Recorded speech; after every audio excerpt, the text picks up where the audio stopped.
Hi, finally I'm on day 57 of practicing the 5 Tibetan rites yoga regime without a single day's break, and that is simply awesome for me because in the past I never done any physical exercise with this consistency. I must have started a morning walk only to stop after 2 weeks or so. So this is a real achievement for me to practice this 5 Tibetan rites. Okay, for 57 days without a single day's break. Maybe there were 2-3 days when I did it in the evening. Okay, but I just was inspired to continue. So let me share with you, what inspired me. Okay, what motivated me to really do this without a break. Currently, I am at doing each exercise, 19 repetitions, 19 rounds. So next week I'll be touching 21 rounds of each exercise. So friends, now let me share, what inspired me to take up this, exercise, doing it every day. What inspired me is, the power of emotions. So as I might have shared with you in one of the earlier videos, I've been into using emotional therapies, techniques for a long time, almost 15 years, and I used it for curing issues like fever, headache, minor aches and pains. And by using these emotional freedom techniques, the pain would go just like that, and I would not take a single pill or a tablet. So I actually experienced the power of emotions, especially releasing the power of negative emotions. To give an example, whenever I had fever and it went away, what I understood and also what I learned from others is fever is caused by anger. When we keep anger with ourselves for a long enough time, it affects the body and the body catches a fever. And so fever is caused by anger. So I would work on specific issues that are making me angry at that moment, and then when I release it, bingo, the fever is gone. It's like a magic. Also, for the last, I think at least for around 5 years, I not had a headache. There was a time when the usual both side headache was something the norm of the day. So issues like headache, fever have completely gone out of my life. So I actually experienced the power of emotions. Also, as you know, yoga, or the 5 Tibetan rites, it works both on the emotional body as well as the physical body. Let me share with you about my awareness of emotions. So, are you ready to dive into the world of emotions? So, here we go. So, let me begin by asking you, how do you feel right now, about this pandemic? How are you feeling about this lockdown? How are you feeling about your career, your finances, okay, your future on the face of this pandemic? So some of you would be feeling insecure. Some of you would be feeling bored. Some of you would be feeling frustrated. Some of you would be feeling fearful. On the other hand, some of you would be feeling optimistic. Some of you would be feeling hopeful. So that's how we all feel, right? Whether it is you or me. Okay, now feeling is a language of the soul. Yes, feeling is the language of the soul. So feelings are never false. Okay, they're true. They speak the truth. Now we have something to label our feelings. Okay, to describe our feelings. And what is that? Well, that is emotions. So emotions are used to describe how we feel. So now let's understand emotions. So as you all know, there are two kinds of emotions, right? Positive emotions and negative emotions. So let's give positive emotions a term called upward spiral. Okay, upward spiral, and negative emotions a downward spiral. So let's get into the downward spiral. Let's understand negative emotions.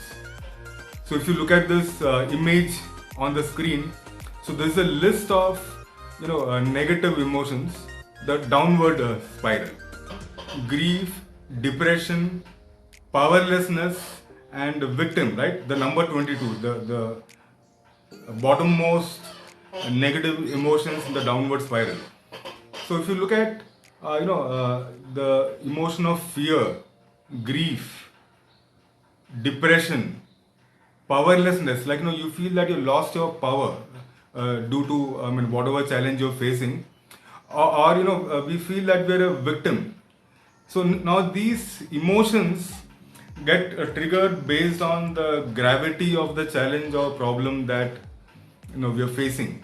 Now since it is downmost negative emotion, we feel this obviously in extreme cases, right?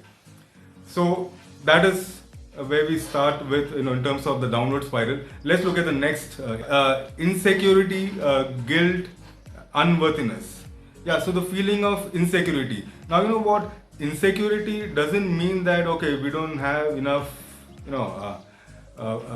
money, or we don't have enough of support due to which we are feeling insecure. No, it may be, but we can feel insecure even with all the money we have, even with all the support that we have. So it's actually a emotion, a feeling, okay, state of mind. Well, talking about guilt, during my journey of emotional healing, I learned that among all the negative emotions, guilt, the feeling of guilt is most detrimental. The reason is guilt kills who you are, okay, who you are as a person. So that is the power of guilt. Well, let's move to jealousy.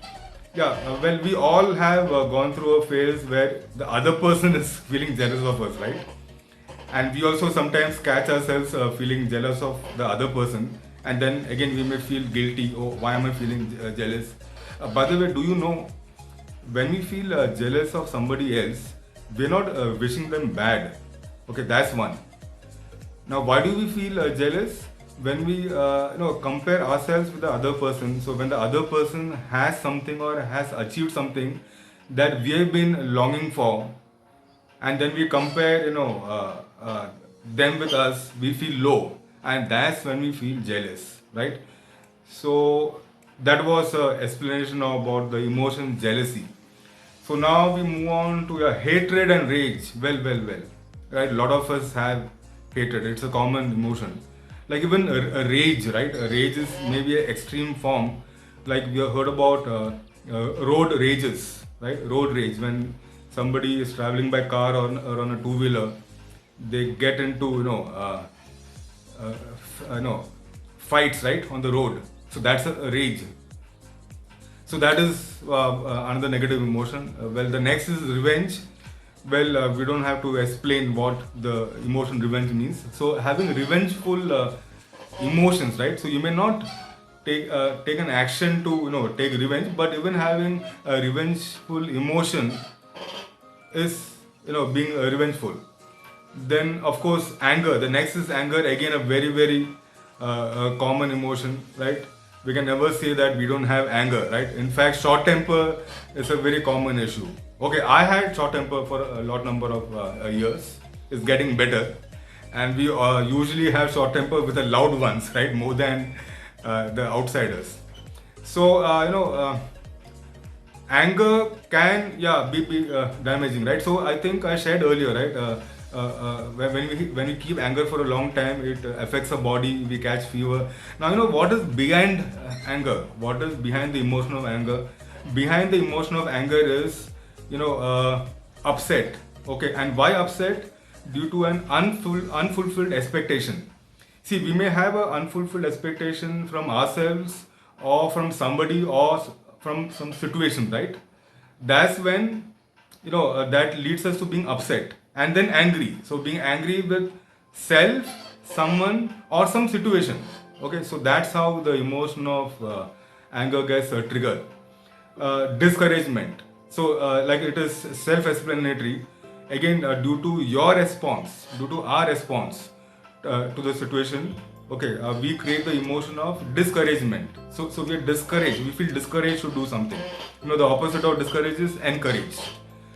Next is blame. Oh yes, a very common emotion that we all human beings love to play this, right? The blame game. Because you know what, when we blame, okay, we don't have to take the onus on ourselves, right? We don't have to do something about it because they are to be blamed. So the emotion of blame can really lay a trap for us. It keeps us stuck instead of moving ahead. So well, next negative emotion number 14, yes, is worry. Oh well, another common emotion. Like there was a time when I was a worry monger, like all the time worried. Okay, especially now maybe during this pandemic, it is very natural for many of us to get worried. Okay, like now for the youngsters to get worried about what is going to happen to my job prospects. Okay, for those who are in business, worried about what is going to happen to my business. So, well, worry emotion is triggered when we, forget to trust the divine power. We forget to trust the process of life, right? The process of the divine. So, if we really have the faith and trust, we wouldn't get worried. So the next emotion is doubt. Yeah, having doubt. So I think that's self-explanatory. I won't go deep. Disappointment. Okay, so you're disappointed with something, okay, or somebody. The next emotion is overwhelmment. Okay, now what is overwhelmment? See, sometimes when we are bogged down by a problem or challenge, okay, we have various negative emotions, raising, okay, inside us. So it can be a mix of anger, disappointment, frustration. So when a lot of negative emotions come together, we get overwhelmed, right? It affects us, and we are kind of floating. Okay, we are not even there in this world, like overwhelmed by the negative emotions. Okay, we can also be overwhelmed by positive emotions. For example, let's say we get a fantastic good news. Okay, something that we didn't expect. Maybe passing some exam with flying colors, or winning a lottery, right? Or hitting, becoming a billionaire or a millionaire. So what happens again? We get a lot of positive emotions racing. Okay, we get overjoyed. Okay, we get excited, and we get so overwhelmed by the positive emotions. Again, we lose grounding. Okay, we are floating. Then it's like when the overwhelmment goes down, we settle down. So being overwhelmed actually takes us away from reality. So it's very important to be grounded. So that is why overwhelmment is a negative emotion. Okay. Next is frustration. Okay, irritation and impatience. Right. So again, when do we get frustrated? When we've been working on a problem for a long time and we're just not getting any headway. Okay, so we get frustrated. Okay, and well, irritated by someone, or irritated by some situation, okay, or even irritated by ourselves, and well, being impatient, and then pessimism, right? So you know what is pessimism? Like no matter how much the world shows you that it is possible, right? But then we continue to say that no, it's not possible, right? Being pessimistic, being extremely negative. Well, the last emotion on the downward spiral is boredom. So whenever you're feeling great, okay, whenever you're feeling great and then suddenly you find signs of feeling bored, well, that is the signal that you're going into the downward spiral, right? So being bored, okay, so we get bored when maybe we do the same things again and again. We're not bringing variety, okay, we're not creating something new. So friends, so that's all about the downward spiral, okay, the negative emotions. So there would be more negative emotions also, because human beings are multi-dimensional beings, right? So there are a lot more negative emotions, but looking at this chart, this is a very good coverage of all the negative emotions that one goes through. And the truth is, see, some of you might be feeling, okay, this negative emotion I've gone through, this I haven't gone through. But my point of view is one does go through all these kind of emotions during one's lifetime, right? So fine, so that's all for the downward spiral. Now let's move on to the upward spiral, the positive emotions. Are you ready?